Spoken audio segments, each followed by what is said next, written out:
Welcome back to Ty and That Guy and our thousands of patrons that are on board listening at right now, listening live. We'll do it live. Since Ty and I are cutting edge and we like to be at the tippy top of anything that's new that's coming out the day it comes out, today we're going to do something that's about 6 months late to the party. What are we going to do today, Ty? So I guess you guys want to talk about Shogun, which I have been watching with my wife, so I have seen. That makes me feel very prepared. I'm very prepared for today.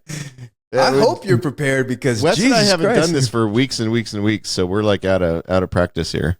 Were you familiar with the book Shogun, or did you watch the miniseries, or is this your first experience with the story? when the miniseries came out, I guess that was in the 80s, right? Yeah. When the miniseries came out. So when the miniseries came out, it was like the biggest thing on TV. Everybody was watching it. And my mother went out and bought the book. So the book was in our house. And at some point, I don't think it was when the miniseries was actually on, but at some point, because I read everything that was in our house and I would run out of stuff to read. And at some point I read it. And I think that was probably in within a year of the miniseries having come out, I wound up reading it because it was just in the house. It's a very long book. It's 400 million pages long, but I read it. Yeah. So I read the book and I forgot that I read it and I started watching the show and I was like, God, this is like vaguely familiar.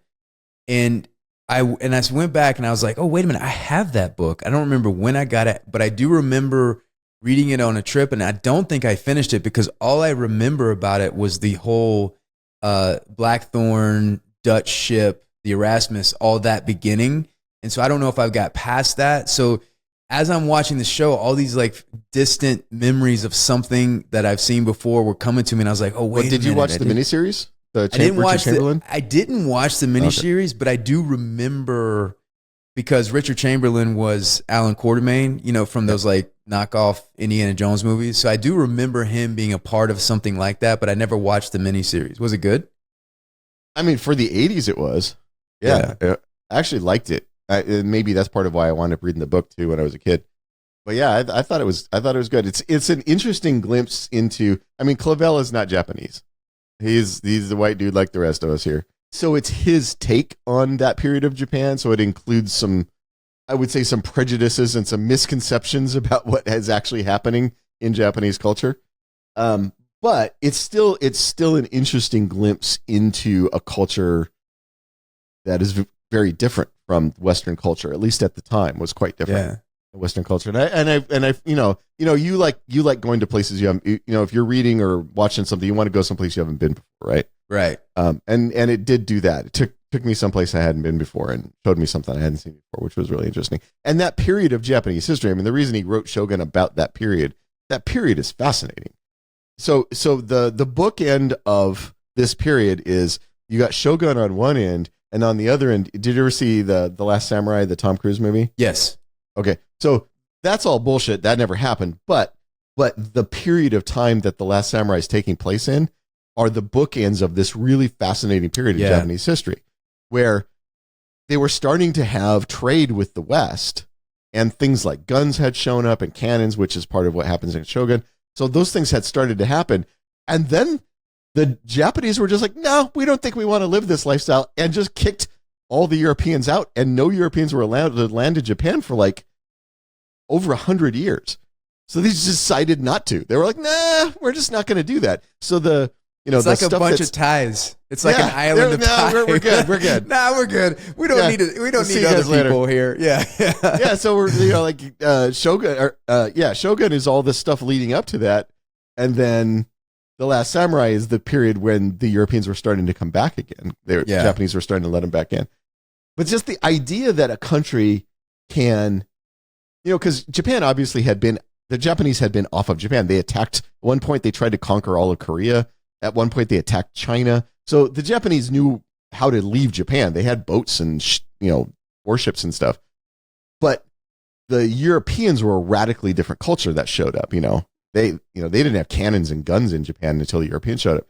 And then this idea that it's almost like aliens show up and they've got like ray guns and spaceships and stuff. Yeah. And then you're like, you know what, aliens? We just don't want to join the ray gun and spaceship culture. Right. Thanks. See you later. And then kicked him out, and then just did not do any trade with the Europeans for like 100 years. I bet if they could have maintained that, all the way up till now, they would be much happier people. Yeah, I mean, they're much interesting and much happier people. Yeah. And I do long for the time, I really enjoy this. I long for the time where the world was such a big place and there was actually lands and places that other lands and places didn't know existed. So there was cultures that didn't know when Blackthorne and the Dutch ship pulls up, they really don't understand exactly where they're from and the whole religion aspect of English and Dutch and all those things. And so I do long for that time of adventure where it was like undiscovered lands. When you travel now, I love traveling, but I'm at a point now where it's like, we have such a shared culture in the world. The globalization has really taken hold that you're not really going anywhere. You go somewhere different and, it doesn't feel that much different than where you live. Yeah, no matter where you go, there's a fucking McDonald's there. Yeah. You can go to Starbucks and get a call when it's either I'm going to be in Starbucks in Italy or I'm going to be in Starbucks in the US And by the way, anyone who goes to Italy, the location of the greatest coffee on earth, and gets a fucking Starbucks, you have lost your mind. You have lost your damn mind. Like when I was in Italy, like the hotel lobby coffee was the best coffee I'd ever had in my life. And that was like what random coffee they had in the hotel lobby. Right. So I don't understand anybody who would go to Italy and be like, "Ooh, let's go grab a Starbucks." Yeah. Or like fast food. Like if you're in Paris and you see McDonald's, you're like, who eats McDonald's in Paris? I don't know. Who goes there? Yeah. And it's always full. It's always packed. So it's, So yes, this is definitely a story. Shogun takes place in a time when there was big chunks of the map where just nobody knew what was there. And when the Europeans showed up in Japan, the Japanese had no context for the Europeans. They knew the other Asian countries and had been to those other countries and even had wars with them and stuff. But when a bunch of guys what the countries like Korea and China and Japan didn't have is what we in modern times call a blue water navy. They didn't have blue water ships. And so when these ships came from like vast distances away that required blue water navies, they had no context for that. Yeah. And they knew about gunpowder, but they didn't know about guns. They didn't know about cannons and rifles and that kind of stuff. Yeah. When you talk about an alien invasion, I think that's apt because to see a person who looks different than you've ever seen before, to see them dressed differently, to have a ship that you've never seen before, I couldn't imagine what that was like. You spend your whole life understanding what the world is. I hear a story of I think it was, I don't know if it was the Mayans, but there's a story of when the Spanish ships pulled up and they were in their armor, they couldn't make out their face because the armor, and it was a shape they didn't understand. It's like it was something that they've never seen before, and so they came out there and it's like, what is this being? What is this creature that's coming after us? Now, that Spanish one has been greatly exaggerated, and there's actually some mythology that has been generated in modern times that the Incas couldn't, they didn't understand the Spanish ships, so they couldn't see them. Mm-hmm. That's all bullshit. Mm-hmm. But so I'm just espousing bullshit. But what I was going to say, so the extreme versions of that are all bullshit. But there is some truth to this idea that when somebody shows up, like if you showed up with a helmet with a face mask and metal armor and all that stuff, and you're in a culture, like the South Americans who didn't use metal for anything really, that would be very shocking. You would not there would be a lack of comprehension of what exactly this meant and to understand that there's a human being inside that metal and not like all connected as one thing. Especially for cultures that had very strong mythological beliefs, mm-hmm. that there is that moment where you go, oh wait, are these gods? Mm-hmm. We all our lives we've been told the gods are going to come, and now these people made out of metal showed up. Are they gods? And they're wow. You quickly learn that they're not, because then they're they're fucking your daughters and stealing all your shit. But But there's that moment, right? There's a split second, and then they're like, wow, gods are stinky and awkward. Yeah. They can't walk right. Kind of gross. Yeah, they're kind of gross. Gods are very sweaty and short. And I got to think, if you're a Japanese warrior, like the samurai, the first time a guy shows up and fires a gun, it's got to be fairly startling. They had been fighting wars with each other for 1,000 years. These guys knew how to fight. But it was bows, it was swords, it was that kind of stuff. Yeah. And have somebody show up with a black powder gun is got to be fairly startling the first time. Or a cannon. The amount of damage and the thunder of the cannon. What did you think about the text scroll?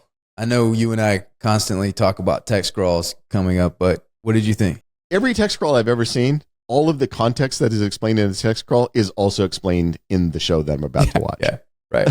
So it's like, why front load it like that? Just let us discover the story as the story is being told.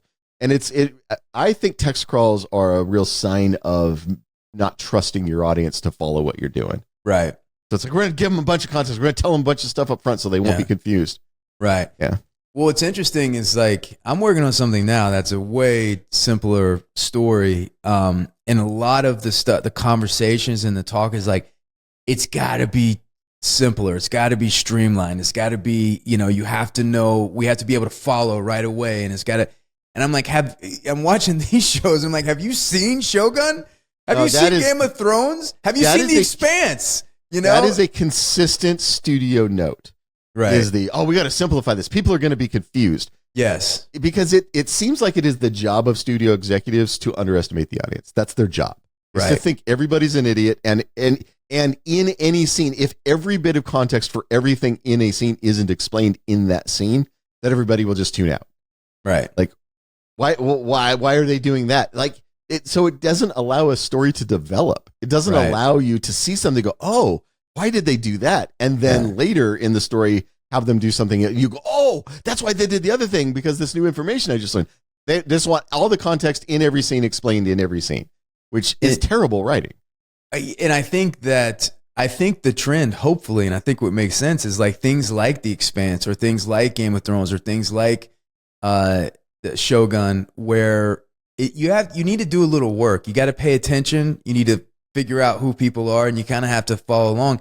To me, it's a way more rewarding experience, and I think some of the trend makers are creating shows like that respect the audience and kind of challenge them. So set us up, because there's a lot of complicated storylines up in the beginning. You got John Blackthorne, who's an English ship pilot on a Dutch ship who are secretly attacking Portuguese bases. And you got the Portuguese that are Catholic and Jesuits that are trading with Japan, and they have been dominant in controlling that trade. Go ahead, set us up. You just did it. That's it. That's what's going on. Well, and then you see, I mean, the core story of Shogun. This is the part that we as Western audiences tend to miss, because we think it's a Western story. We think it's about the Dutch and the English and Portuguese and Spanish fighting over Japan. That's not what the story of Shogun is. The story of Shogun is a Japanese culture in crisis as they are facing the question of what are we going to be in the future as a people. Mm-hmm. And it is a moment where Japan is very divided. The Taiko, which is their leader at the time, has died. He's got an underage son that cannot take over as the ruler.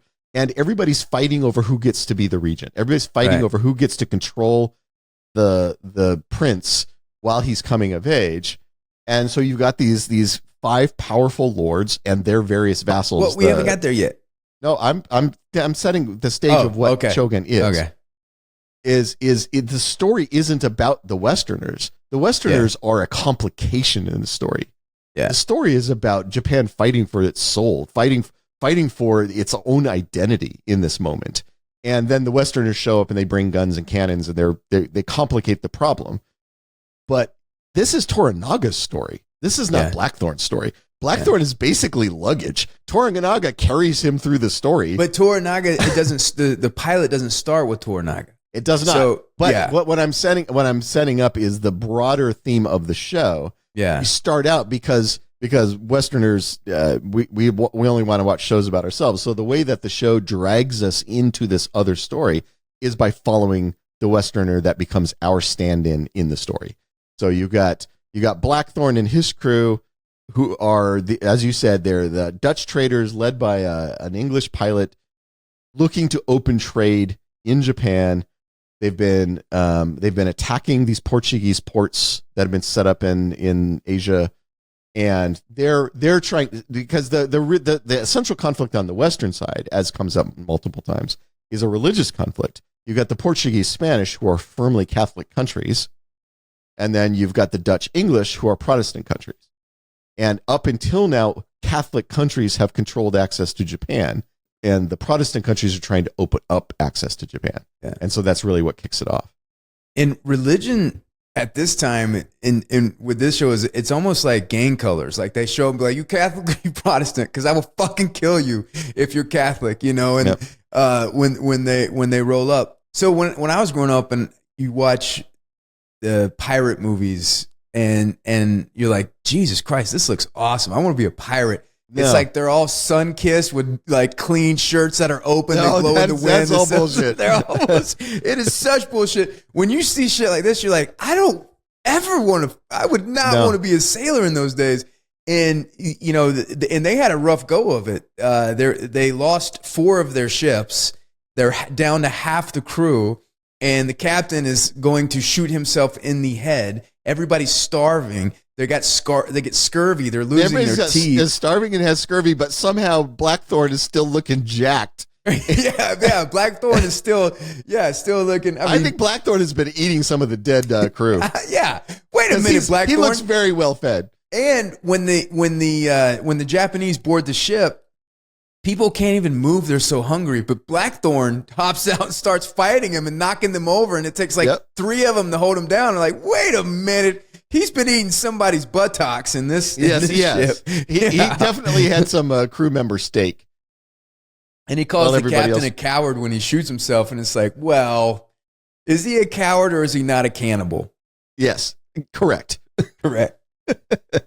Plus, I think he had some oranges hidden in his room that he wasn't sharing with the rest of the crew. Yeah, so they didn't get scurvy. Because his teeth are all white. None of them have fallen out. Yeah. Scurvy is such a... that's just something. The name sounds like something I don't ever want to get. You know, you need to get your vitamin C because nobody wants to get scurvy. You know. Okay, so they make it to Japan. Now at this point, is this the first Dutch or English ship to make it to Japan, to have discovered or seen Japan? At this point, I mean, I don't know historically if it is or not, and even in the context of the story, yeah. I'm not sure. I mean, clearly they knew where Japan was and they knew how to get there, right?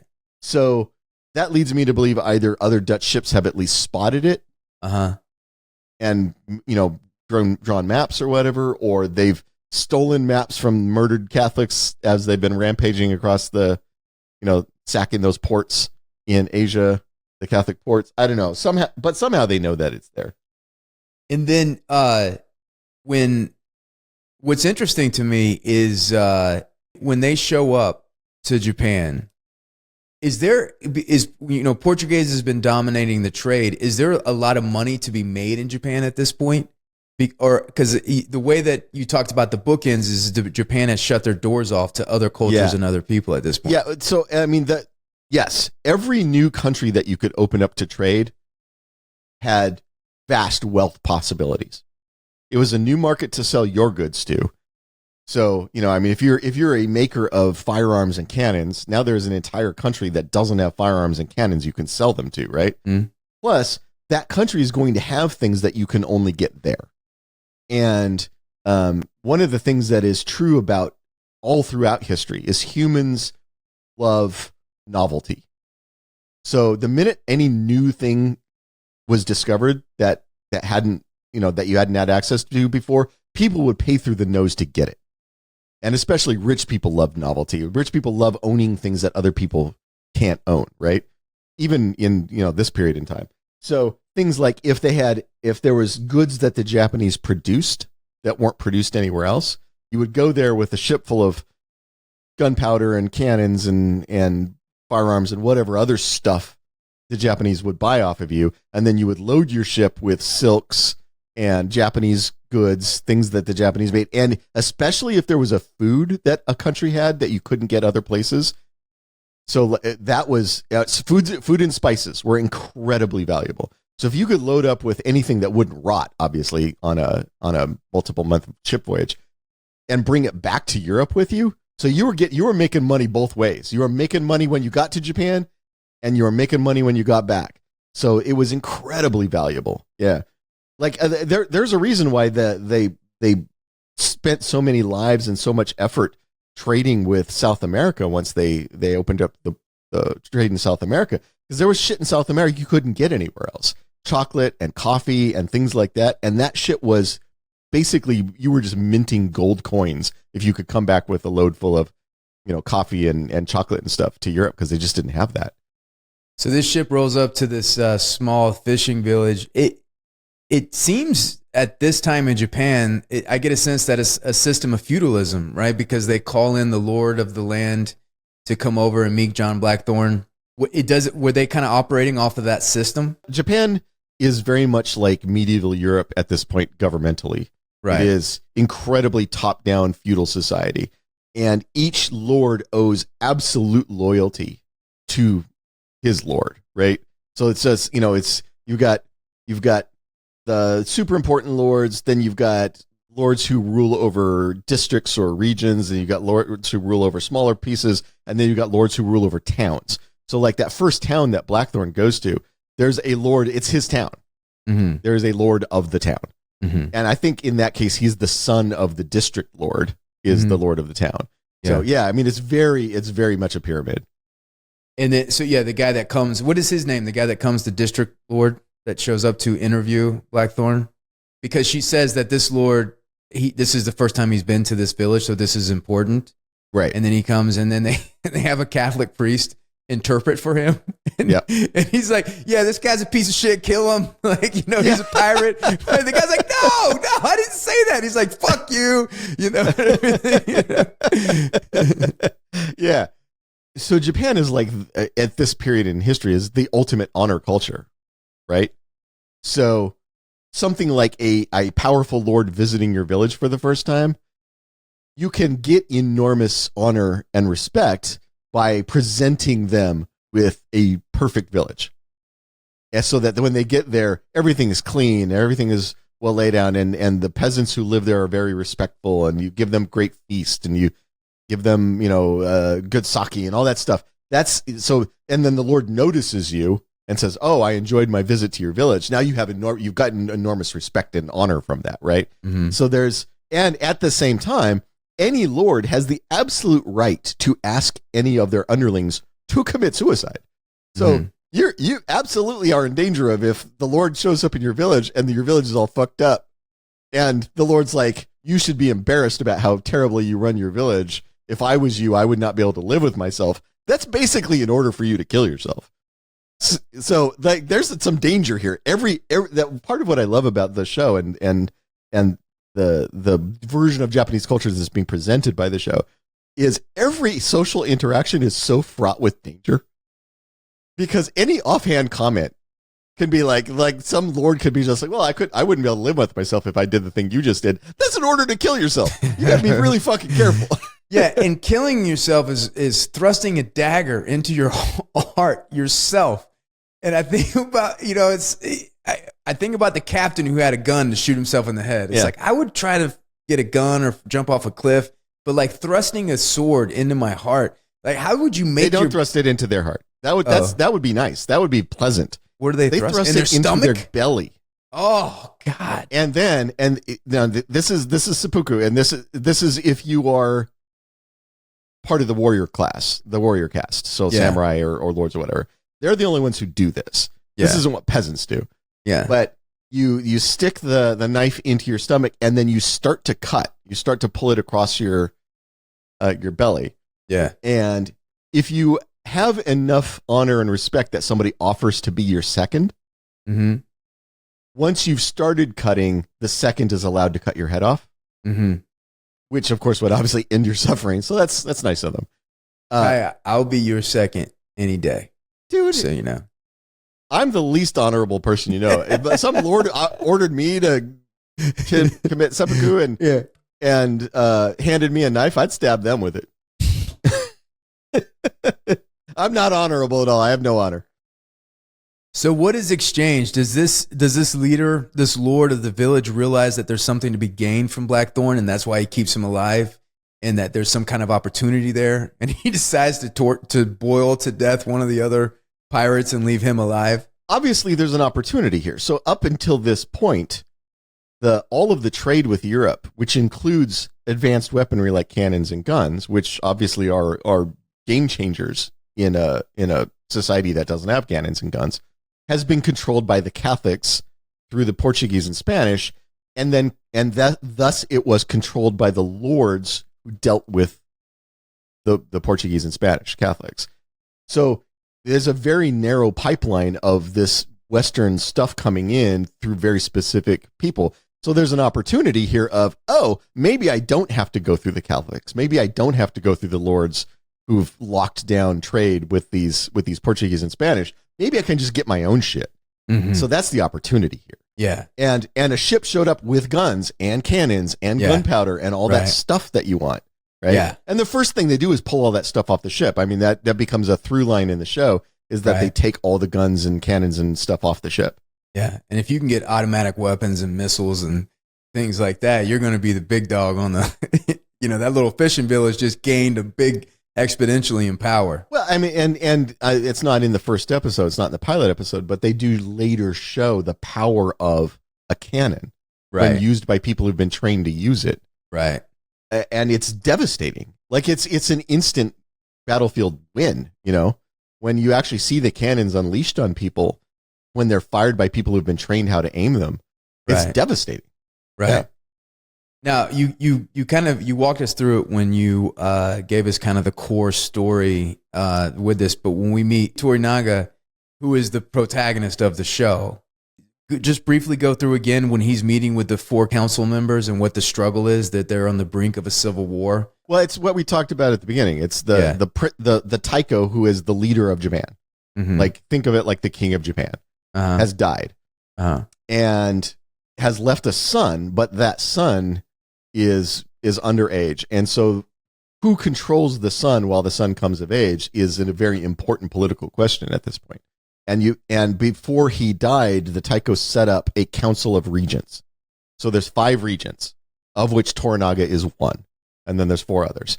And those 5 regents are jockeying with each other. Is Toranaga the most powerful of the 4? No, not at this point. He's not.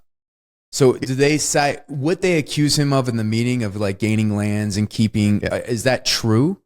Of him keeping the my understanding, and I don't have a super deep historical knowledge of all the characters in this period. My understanding is that Toranaga is a greatly respected war leader, and that he's a guy who has had many victories in battle, and so he has conquered lands for himself and kept them.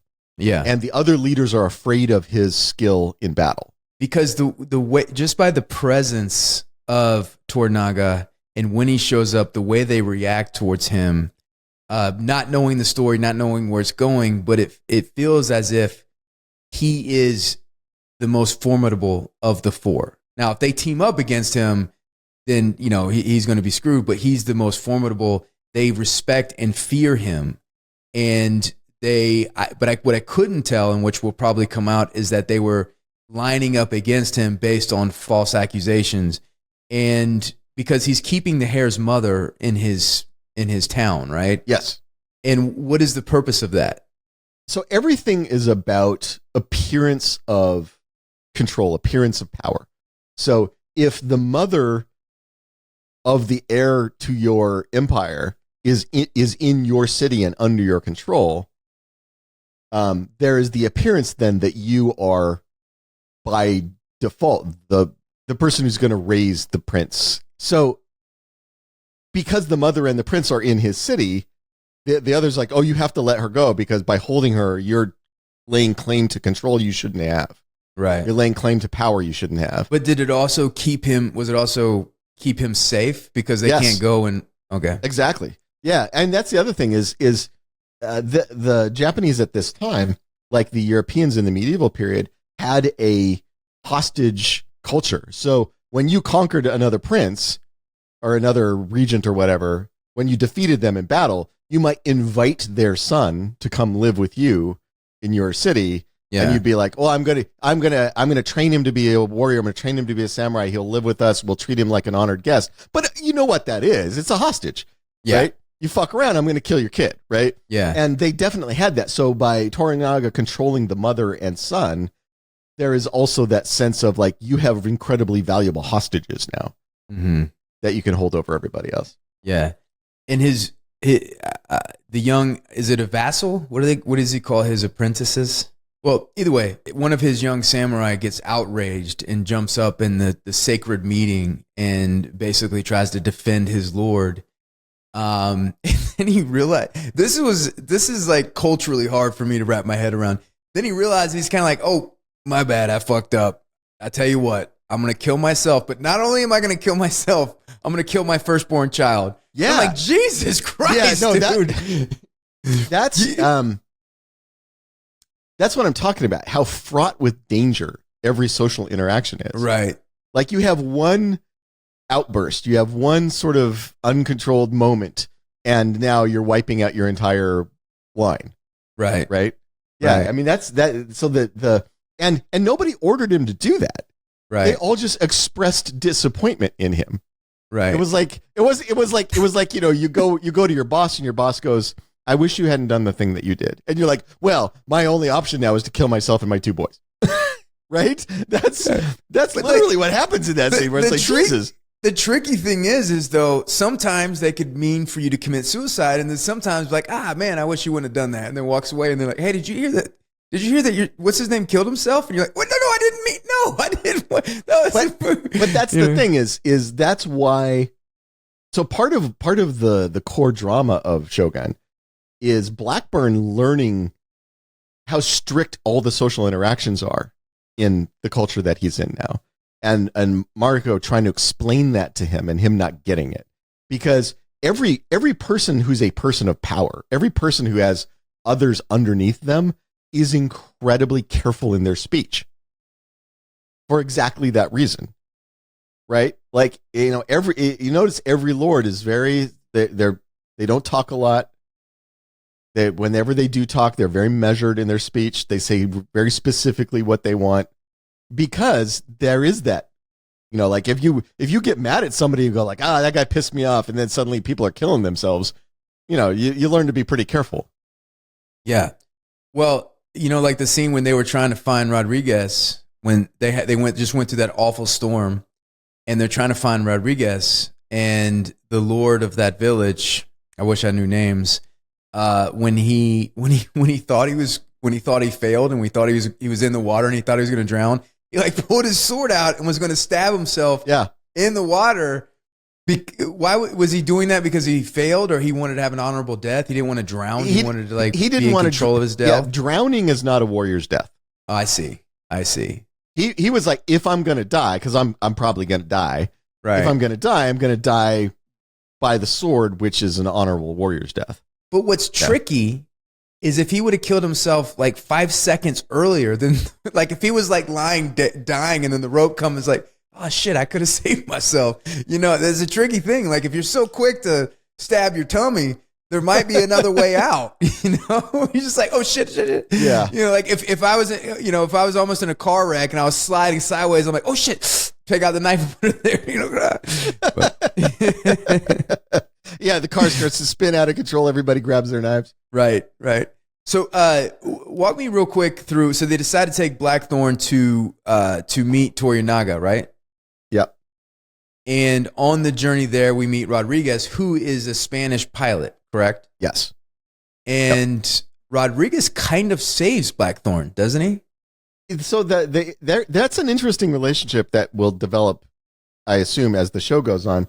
They almost become kind of friends. They have grudging respect for each other. Yes. Right?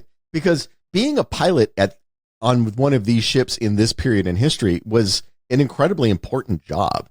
Right. And so you respect somebody else who's at the top of their game in your field, right? Right. So when Rodriguez is hanging out with with Blackthorne. He's like, "Oh, you managed to pilot a Dutch ship here to Japan. That's not easy to do. I got some respect for you." Right. Yeah. And I always liked the Rodriguez character in the story. Yeah, I think the actor who plays him is doing a great job. I think he's a lot of fun. And what's interesting is that when he gets blown off the ship and washes ashore, Blackthorne is the one that forces everybody to go look for him. Yeah. And then he finds him, and when he rescues him, and then Rodriguez on the ship is like, "Oh, by the way, I know who you really are. I found your ship's logs, and you like burned down like 4 of my villages, and I just want you to know." And it's like, well, dude, wait! Why would you do that? But now he's aware that you're doing that. Just wait till you get there. So it's interesting because Rodriguez, in a way, saved Blackthorne and brought him along on this journey. But then Blackthorne tried to, and ultimately did save Rodriguez. But then Rodriguez is like, "By the way, I know who you really are," and we're, So that's going to be an interesting thing that plays out in the future. Yeah. So the story of Shogun is a story with you're the sword of Damocles, right? The sword hanging by a thread over you. Yeah. It could fall at any time. Right. The story of Shogun is every single character has like 15 sword of Damocles hanging over their head. Everybody's sort of tiptoeing through a world where at any moment just a bunch of swords could fall on you. And I'm surprised the world's populated, right? Because everybody's so quick to kill themselves. Well, and Blackthorne, not only is he in Japan, not knowing the language, captured by this culture he doesn't understand, trying to open up trade in a country that is openly hostile to him because obviously the Catholics, through the Spanish and Portuguese, already have a foothold there, and they hate the Protestants and the Dutch and will kill them on sight. Right. He got all that going on, and Blackthorne has this book that, his logbook from the ship, which details his crimes against the Spanish and Portuguese that he's just waiting for somebody to translate and give to the Japanese lords. Right. Which, once that happens, then he's fucked. Right. Yeah. So it's just like everybody's walking around. There's like 15 different like swords hanging over their head. That logbook of Blackthorne's is one of the swords hanging over his head. Right. We also meet another interesting character that I think is going to be important, Mariko. Mm-hmm. And when they are coming to take the young samurai's son and murder him, she's having a hard time. Mariko comes and comforts her, and you get a sense that something like this has happened to her. I think it's probably her father. There's flashbacks of her father. Yeah.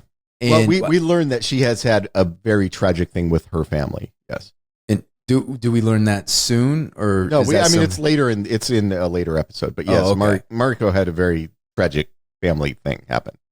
I still, the idea like they're coming to take that baby. Like if that happened now, you'd be like, all right, I'm not going to do that. Don't worry about it. Like, we're just going to let him kill himself. I think that's enough.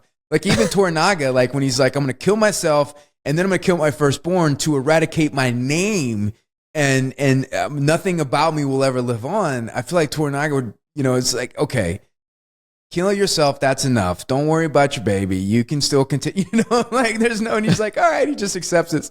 We're going to do that. And that's the cultural difference. And that's like you're saying is really showing how harsh this is to the outsiders and watching that, really setting the stage of like, oh no, they can tell you to kill yourselves and you're going to do that. Well, and in that case, Toranaga didn't even tell him to kill himself. I know. That's what I'm saying. Allowed him to do it. He allowed him to do it. Yes, that's the point I'm making. And then at the end of the day, like if he's like a great fighter, you can't have your fighters killing themselves. You need them for battle, right? So if he's, but if he's a great fighter, it's like I would just say, hey, how about just slap yourself? Just slap yourself, and then next time we'll talk about killing yourself. But right now, just slap the shit out of yourself, or come here and let me slap you. But this moment does introduce my secret favorite character in the show. My secret favorite character in the show is the lady whose husband and son are killed. Oh yeah, the one who later becomes his consort. Yes. I love that actor. I don't know who she is, but she's my favorite thing on the show. For those of you who haven't watched the show yet, when you start watching it, make a note of that character, the woman whose son and husband are killed in the first episode. keep note of her because she becomes important later, and she becomes important to Blackthorne and sort of travels with him. But she's never like a main character. She's never like this. None of the plot center around her. Any scene that she's in, just watch her. She's doing something really interesting in every scene. So the actor's great. She's very subtle. She's always making interesting choices in every scene that she's in. And she's also secretly the funniest character in the whole show. Like, you just watch her face, like when shit's going on and Blackthorne is causing a ruckus and they're like, him and Mariko are going at it. If you just watch her in the background, her eyes are like darting back and forth between them, and she has the funniest look on her face as she's watching this shit go on. And there's a scene later where but doesn't Mariko become Blackthorne's in translator? Yeah, Mariko is Blackthorne's translator. Okay.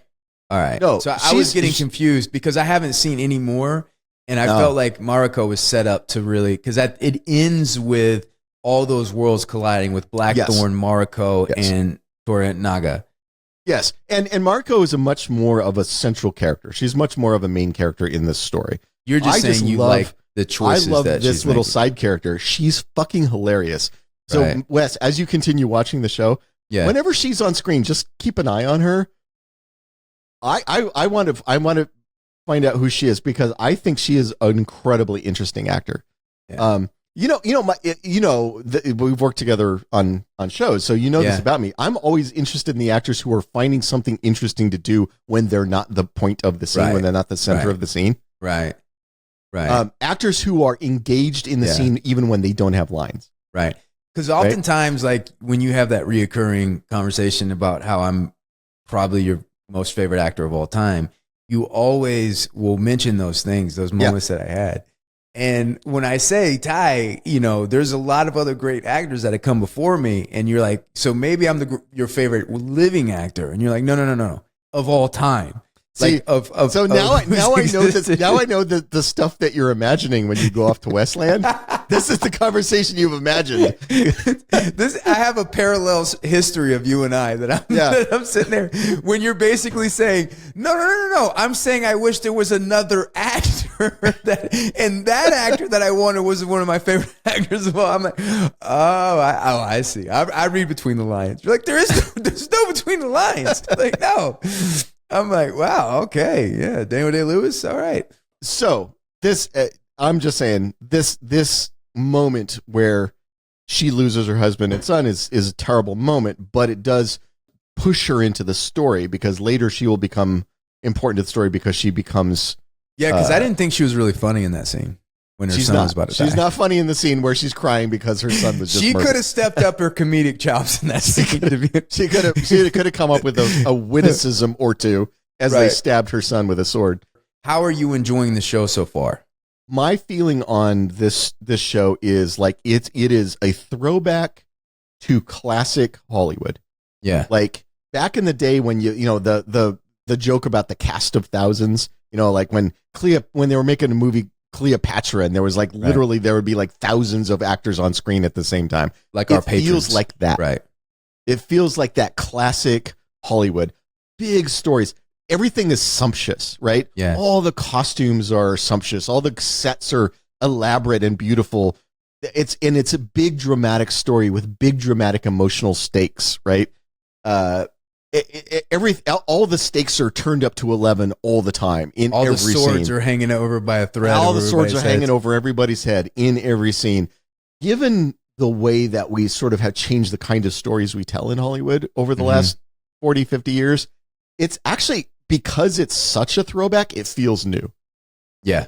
It's a throwback to a time period that the audience doesn't remember. Yeah. It feels fresh. And I think, we've been doing this podcast for a long time. We talk about movies from every decade and what you realize is that original is really just kind of putting other story elements together in a new way. But all the story elements always existed. And so sometimes it's the feeling the feeling of when it's time to do something and it feels fresh.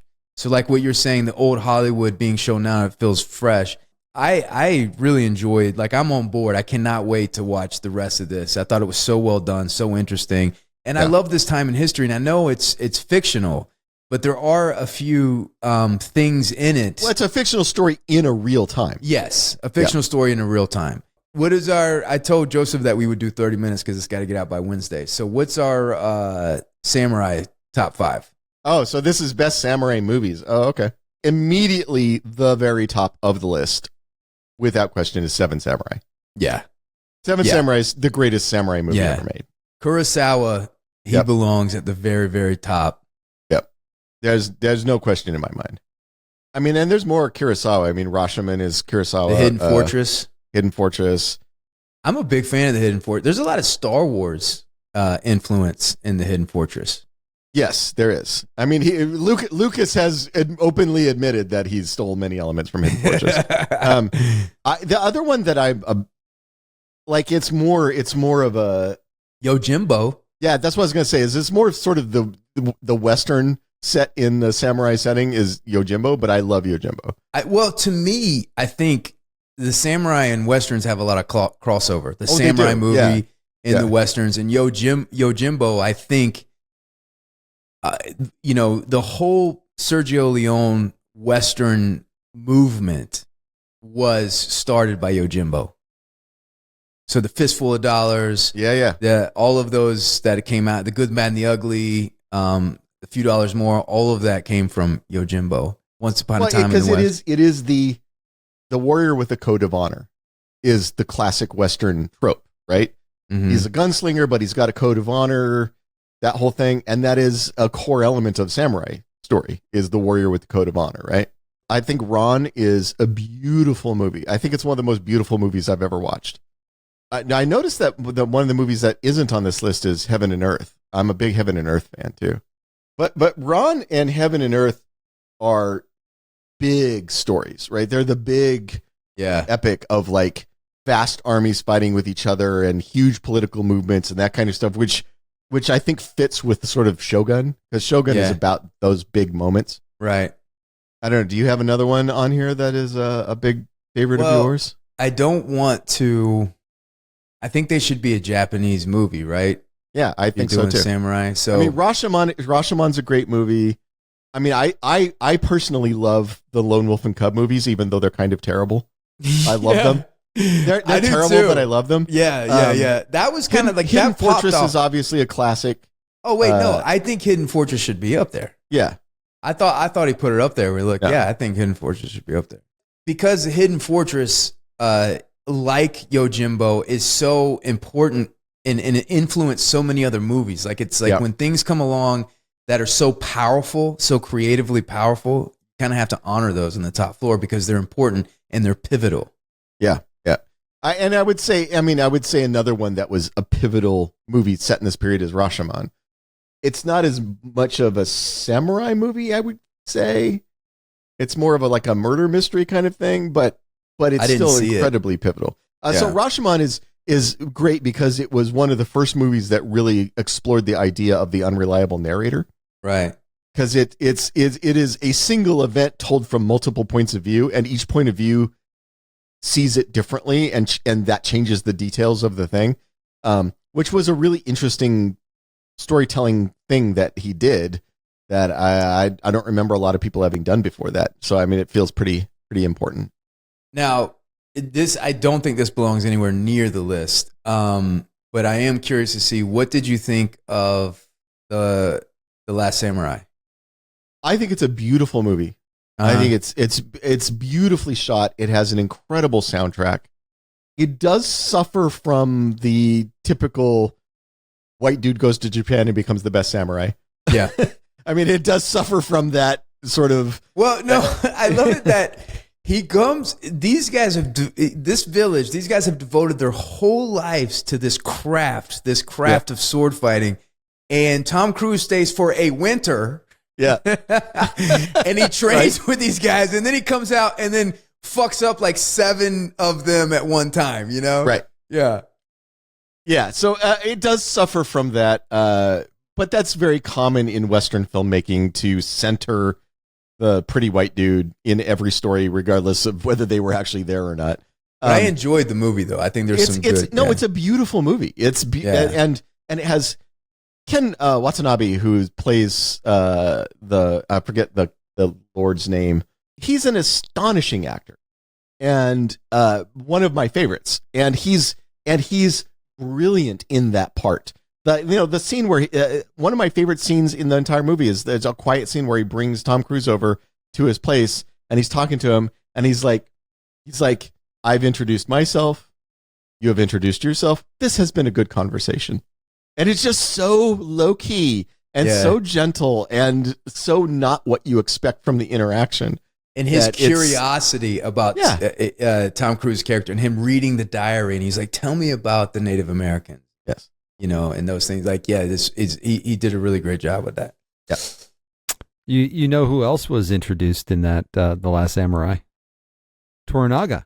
Was that his first movie? No. He has been acting a long time. Yeah, he's been around a long time. That was his international, basically his breakout international role. Really? Was The Last Samurai. He was the guy who was like giving Tom Cruise the hard time and trained him. Yeah. Oh, that's right. He lit up the screen in that role. He's another actor. Just what you described, Ty, is this actor who plays Toranaga in the film. And when he comes on screen in Shogun, you immediately, just by his presence, realize like this guy is a powerful man, and he has wisdom. And when he shows up in the room, you don't know it yet, and there's nothing narratively to tip it off, but you're like, he's 5 steps ahead of these guys. Yep. And I don't know how it's going to play out, but it's like he's figured something out. He's there for a reason. Some guys just radiate baddest motherfucker in the room. Right. They just radiate that, and he's one of those guys. Like he's sitting there, he's quietly sitting in the corner. It doesn't matter. Your eye goes right to him because you're like, this is the baddest motherfucker in the room right here. Right. And you will learn stuff about him later that justifies that, where you're like, oh, he was a badass for a long time before the events of this story. And then let's see what our patrons had for their top 5. They actually had pretty good. Wow. Yeah, 3 out of 5. Yeah. That's what they always get. I love Kill Bill, but I don't think it belongs on the list. Yeah, I like Kill Bill too, but it's not a samurai movie. Thank you guys for hanging out. Talk to you soon. We love you. Please like and subscribe. Adios. Say goodbye, Wes. Say goodbye, Ty. My heart's not in it now. Like, waited so long. My heart's not in it. We're in the moment. All right, hold on. All right. Yeah. Get back into character, Ted. Get back in character, okay? Thank you guys for hanging out. Please like and subscribe. We love you, and this was a good time. Say goodbye, Ty. Goodbye, Ty.